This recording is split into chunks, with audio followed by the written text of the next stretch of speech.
Hey, what's up mga kaballers? Maligayang pagbabalik sa aking channel. Halina't pag-usapan natin ang balitang Golden State Warriors. May bagong superstar, Stephen Curry, natuwa. At ang balitang bagong 2-point guards ng Lakers kilalanin. Tara na't pag-usapan natin yan dito sa Basketball Hotshot.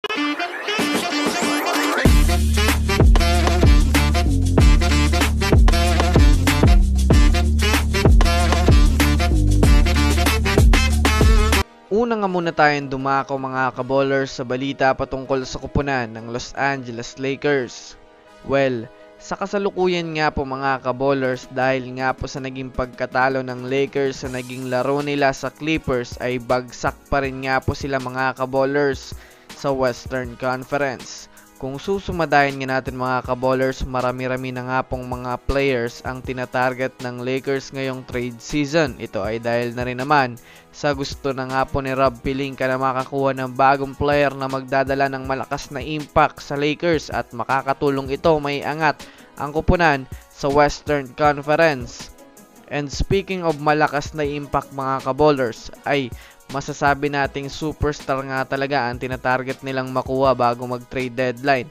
Napabalita na nga po sa social media mga kaballers na interesado nga talaga ang Los Angeles Lakers ngayon sa dalawang superstar na si Trae Young at Donovan Mitchell na alam nating bibitawan na ng kanilang mga sariling team.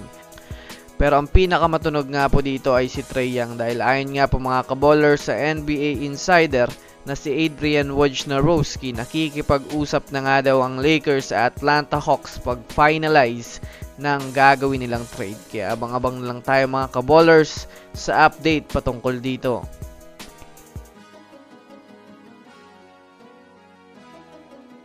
Samantala, dumako naman tayo mga kaballers sa balita naman patungkol sa kupunan ng Golden State Warriors. Alam naman nga po natin mga kaballers na nagbabalik na ang Warriors sa NBA matapos ang dalawang laro na na-postpone dahil na rin sa pagpanaw ng kanilang assistant coach na si Dejan Milojevic.